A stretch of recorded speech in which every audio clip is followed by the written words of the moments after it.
Hello guys, and welcome. My name is NG Paradox, and welcome to a new series in the CK2 Game of Thrones mod. Now, this introduction at the beginning bit is going to be quite a long one. There's a lot of things to go through. I have a very interesting scenario and a difficult situation, which I think is going to turn this into a very, very long series. Thanks to one of my Patreon supporters for giving me this scenario, and all you guys on there who support me, I love you guys. But this is actually one given to me by one of my Patreon supporters. So as you can see here, we are playing in Qohor. Now, the reason I'm pronouncing it like that is because I'm assuming the Q is like in Qorth. As you guys know, down here in Qorth, it's kind of like pronounced like a K sound, apparently from what I've been told. So I'm assuming this is probably very similar to that, so like Qohor. At least when I feel like I've heard people talk about it, I feel like that's how people have pronounced it. Now, if I am pronouncing that completely wrong, please tell me in the comment section. I would love to hear what your guys' thoughts are on the pronunciation of this very interesting free city. Now, I do say yes, it is a free city. As you guys probably know, this is obviously one of the free cities of Westeros. So we are under a republic, Magister Tarnisio Romanos. Now, also a very interesting part of this starting position is we are under the religion of the Black Goat of Qohor. A lovely religion that, some people may tell you that maybe we sacrifice animals to our blood Black Goat god. And that is true, but we also have lovely social. They're social events, people get to meet each other. You can meet, your family. You can have a wedding. It's just a nice, normal thing, It's a lovely thing. But yeah, so we're gonna try and start out as a count. We're gonna start out as the Count of Qohor, and we're gonna try and maybe gain independence or take over Qohor and spread our religion of the Black Goat. Now, what makes this scenario very different is the scenario I'm starting in is one of my favorite scenarios, which I'll talk about later, but also we start as a castle. We are a feudal government. I am not a republic member. So that does mean we cannot go the classic route in a republic. We cannot just try and, spend money and try and get elected as the new magister. That's a very easy way, I find. It's not very difficult to do that. So I'm kind of glad that the person on Patreon chose this situation.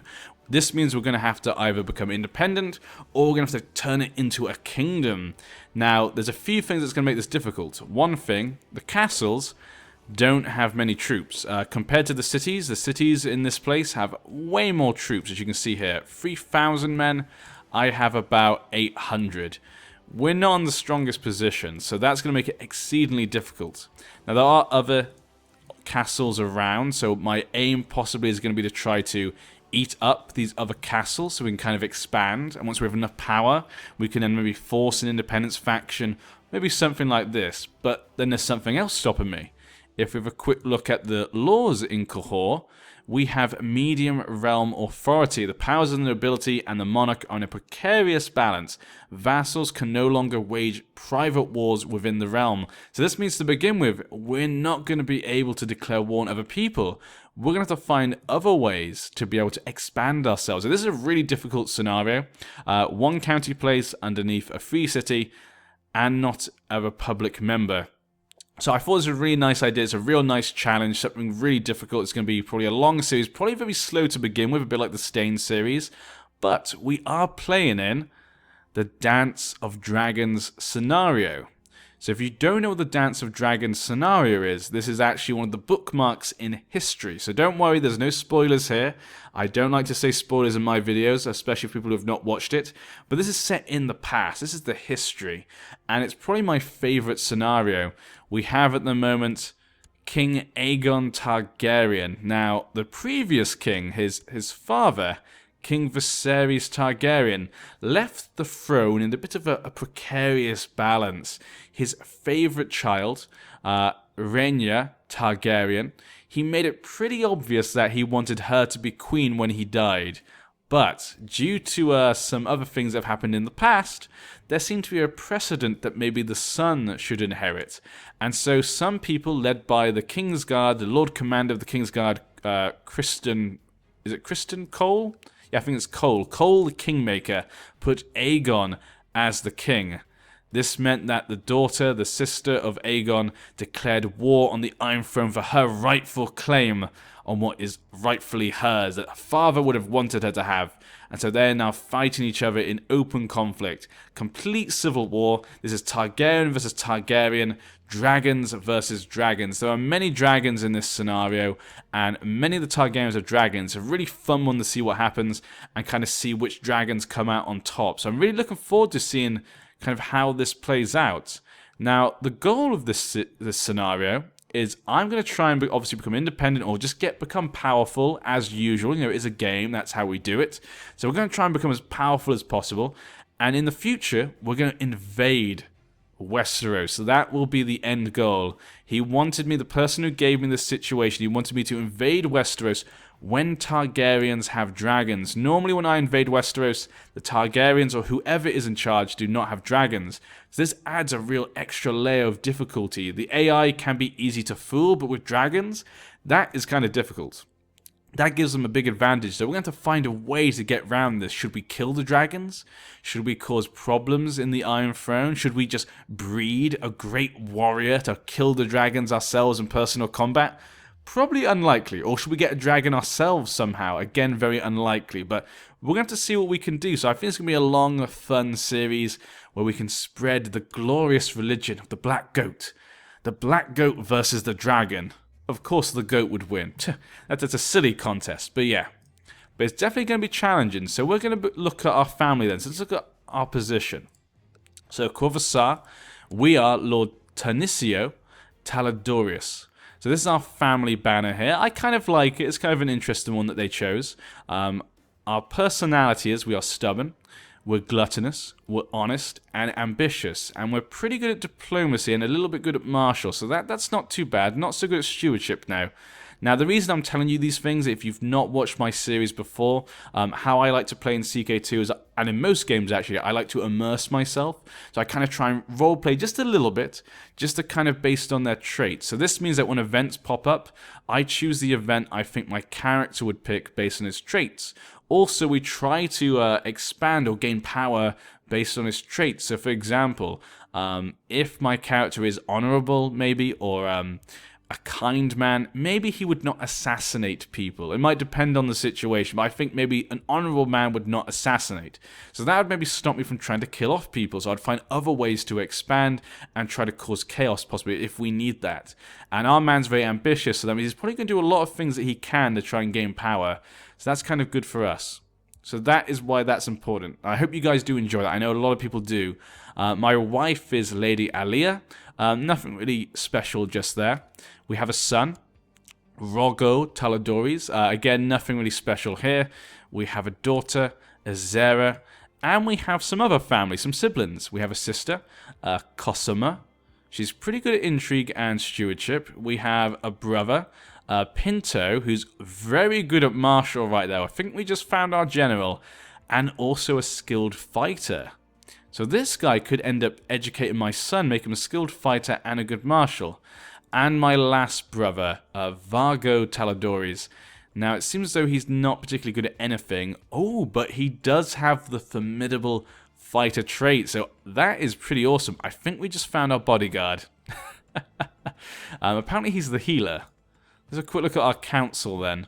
So we'll get these guys to do stuff. So as I said before, my aim is going to be to try and take land from the inside until we can. But because of the laws, that's going to make it difficult. Medium realm authority. But let's try and get some claims anyway. Let's fabricate a claim on Sungrove. I think that's a castle.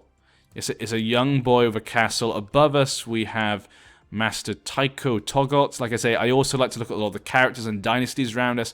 I don't like when we're interacting with people to be just another blind face. I want them to be people we grow to know and love, or hate possibly. And here we have the king. So let's do it on him. I like nice borders normally. Fabricate a claim. How about you? Train troops for now, because until our child becomes 6, I don't think that can affect it. Collect taxes. Spymaster. Wasn't the other girl better? No, she wasn't. Oh, she's already my treasurer, that's why. How about you just scheme for now, then? We're going to change the healer. We're going to change it to... I guess Narbo. We'll let Narbo be the healer, so that way I can make my brother then my bodyguard. Yes, Vargo is definitely going to be my bodyguard. Perfect. There we go, though. That is a good bodyguard. What's he on? 18 dual skill. Perfect. He'll be able to protect me no matter what. I'll get rid of that. We got our 2 commanders. Okay, let's choose a focus then. Now, I'm not sure what type of thing he'd want to do. He's ambitious. So maybe something more like intrigue or maybe war. He's gluttonous, he likes food. He's an honest man, so maybe honest means no intrigue then. Stubborn, let's go for maybe hunting. Yeah, he's going to hunt for his food maybe. So we're going to go for hunting then. For him. It's one I choose quite a lot, so actually that's kind of bad. But, you know, I try and choose based on my character's traits. Because he's ambitious, I think he wants to become Justiceer, yes. He wants to become the Justiceer. He wants to become a member of the council. And there we go, so that's how I'm going to set things up for now. Let's let time go by. I say it's going to be a long and probably slow scenario, so I can't promise much to begin with. But we do have the Dance of Dragons to occupy us, like we have here. News from afar, my lord. During the war in the Iron Throne, the dragons Silverwing and Vhagar met in fierce combat. Vhagar is actually probably, if I remember correctly, the most powerful dragon at this point in time. That's if my memory serves correctly. Silverwing I don't think is bad, and Vhagar eventually prevailed, killing Silverwing. Yeah, 68, yeah, 96. Yo, that wasn't a terrible dragon, Silverwing. But Vhagar, look at that, 180 years old. He's been there since the conquests. Jesus, 95 martial. Was not even hurt during the battle. Crazy. Yeah, Prince Aemond, One Eye. He rides Vhagar into battle. He is one to watch, this guy. You can see there with his eye patch. He's a bit of a badass. And Ulf White. Ulf White looks like he was killed, was slain by Aemon Targaryen in personal combat. Now, some of you, if you don't know your history, may be wondering why a non-Targaryen is riding a dragon. During this war, obviously, there were lots of dragons, but not actually enough riders. So Rhaenyra actually asked people who felt maybe they were dragon spawn, that this is the name they give basically to people that maybe had dragon blood in them, some Targaryen blood, or were bastards or something possibly from afar, that may be able to learn to ride dragons. A lot of them failed, but actually some succeeded, and Ulf White was one of those who was able to ride a dragon, and already he dies at the first hurdle. Not surprisingly though, and straight away, another one. Arax versus Vhagar. No way Vhagar loses this. And yes, Vhagar killed Arax. Arax was destroyed at 14 years old. 19 martial at 14 years old. That is pretty good. But what happened to the young boy? Lucerys Valerion. Looks like he did not die, and he's not been injured. So he got really lucky there. Normally you'll end up dying. So this young boy, 13 years old, was able to get away with that. Ah, here we go. Excellent. Magister Tanicio would like to institute the limited realm authority laws. That's exactly what I want. Perfect. Now we have to now get that claim. Come on, my Justiceer. You can do this. And actually, I forgot, as some of you will know, I normally like to marry off my courtiers. In fact, I should probably find marriages for my brothers and stuff. Let's do that first. Let's find some good stuff. If we're going to attack him, we're going to need some alliances. Let's have a quick look at the different castles. So this guy has some children. He has a daughter. We could marry her for an alliance. He has no children. He has no children. So she's not likely to inherit, but will give us a nice alliance. This one has 2 sisters. Let's have a quick look. Could we betroth to the second daughter, the one who's going to inherit? No. They're a bit smarter than that. Probably the second daughter's fine then, so we could marry into the second daughter, but then we won't get an alliance until she's of age. So I prefer this one for now then. Then we have this guy. He has a daughter. Not married yet either. And 2 sons again. So again, similar situation it seems. And if we go over here with this old man, he has 2 sons. His son, though, has actually quite a few children. We could probably marry the second daughter. How about the second son? Would they be willing to betroth to my sister? No, they would not do that. Damn it. Okay, so that's probably out of bounds then. But that could be a good alliance. But then again, if we marry we'd have to marry the daughter. We have to wait 2 years. We won't get an alliance from that one either, so maybe it's best to marry into these two. Not likely to inherit anything, but we can get 2 alliances straight away. I think that's probably the best thing to do right now. Pinto, you can marry this one. And for you, we're not going to wait. We're not going to wait to see if things develop. I need alliances now, just in case they won't join us. And Vargo, you can marry that one. Perfect. Then we have my sister left. My sister could marry one of these. My sister could marry this one, and we have all of those guys as allies. That could be kind of useful, yes. I like it. I like it indeed, yes. He's 53, though. He will die probably quite soon. Let's do it. Let's marry that one. Arrange marriage to my sister. And let's just do it matrilineal then as well. So there we go. We get matrilineal. Gives us more people of our dynasty, more claims possibly in the future. We can use exactly what we need right now. And gives us those alliances. Limited realm authority law. Excellent.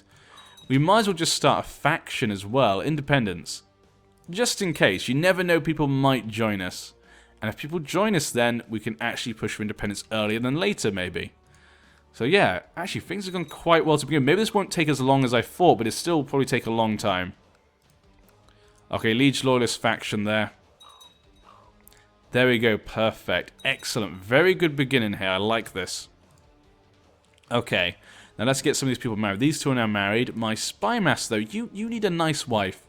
Let's see what we have here. We have one young girl. You can get married to her. And the healer, I guess you should get married. You need a girl. Let's get you a nice girl. I like to do this because I like the fact because these people, I don't want people that we're interacting with to be no-name people. I want them to be people that we can learn to, know and know who they are, and their dynasty continues the service. And obviously in the future then we can give them land and stuff if we ever get extra land. So I like to do that mostly. Now, I haven't had much going on over here since those battles. It's still going on. 0% right now. Minimal feudal taxes. I'm not too bothered by this, but if it'll make him like us, I'll approve for now then. Just to make him like us a bit more. It wouldn't hurt. Factions. Liege Loyalists. Yeah, no one's joining my faction. Not really surprised here. We need to, if we can get that claim before he gets to 16, that would probably be really helpful. Come on, man. What's your percentage? 10%. Oh, this girl's so much better. Okay, we changed our mind. This girl, 19. 18% chance. Come on, you've got this. You have to have this. We have some other people who could be good as well. Okay, yeah, so that's probably the only real extra good one we have. This guy now, the priest, he couldn't really fit anywhere. I guess healer. Yeah, they're all about 5 for healer or a priest. Let's choose Joss for priest then. There we go. Just sorting out our court there, yeah, because we got a few new people in there from the marriages and stuff and the debutante. We got a few people added into our court, so I completely forgot about that. Chattel Slavery law. Okay, what is the law for slavery? I didn't look, actually. Indentured servitude. Slavery is technically illegal, but some indentured servants are slaves in all but name. So basically, we can have some servants. But he wants to make it actual complete slavery. Now, what would Tenicio think about this? Now, being an ambitious man, maybe he'd like it, because he could then get more gold, I guess. He's gluttonous, more people to serve him because he wants food. I'm not really sure. I guess we'll go for approve then. I guess if I take his traits, I don't think he particularly goes with any side of that, but maybe slightly onto chattel slavery.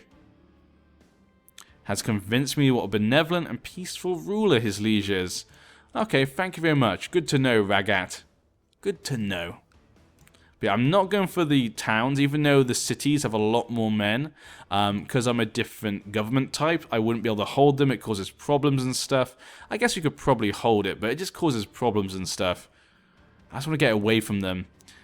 From Dragonstone, Vhagar and Caraxes met in fierce combat, their riders driving and tearing at each other relentlessly. The rider of Caraxes eventually prevailed, killing Vhagar. I'm very surprised at, but then again, this is the battle you would want to see. Again, if you don't know Dance of Dragons, Daemon Targaryen is a very popular character. A lot of people love him. We actually did a series as him, if I remember correctly, the Rogue Prince. He has Dark Sister, and he rides Caraxes into battle. Another old dragon, but he is now maimed after that. -20. I'm surprised he's able to defeat Vhagar. Vhagar is a ridiculously strong dragon. I can't actually believe he killed Caraxes, maybe because he was wounded. Even with wounded, though, that's still pretty crazy. And Aemond One Eye was killed. Daemon Targaryen destroyed Aemon Targaryen. That is sad. If you know the books and you know these two fought as well, as an epic battle where, if I remember correctly, this is the one where they jumped from dragon to dragon. Pretty epic guys, both of these, and we've lost one of them. His young Baratheon wife, 13 years old, already a widow. But that is great for Rhaenyra. Defeating Vhagar gives her a massive advantage. And Daemon surviving as well and just being wounded. That I think she's going to win now. I can't see her losing. Because that is the big dragon. Vhagar is the one you want to defeat. I do know that I'm getting distracted by the things in Westeros. But that's why I love this scenario. Just the outcomes that could happen in Westeros are just awesome. It's nice to be able to see what's going on over there. Okay. There's never been a shortage of soldiers. Excellent. Very good. We're still just waiting on the claim. Come on. 20 diplomacy. You can do it. You got 19% chance. I mean, she's only just started, so I mean, it's not a big deal, I guess. It's not a big deal. Also in this scenario, we have the 3 daughters down here, which I completely forgot to talk about.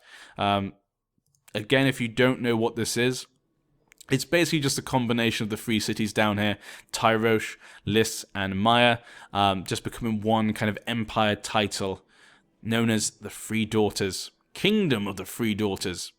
And down here, of course, Dorne is actually independent. If you did not know in the past, Dorne was actually independent. They were the last kingdom to fall into the Targaryens, and were able to stay independent for quite a long time, actually. We have Prince Qorin Martell. A farmer told me of how his boar had managed to break into his neighbour's hoggery, and the result was 7 small piglets. Now his neighbour demanded compensation he can't afford. He should pay his neighbour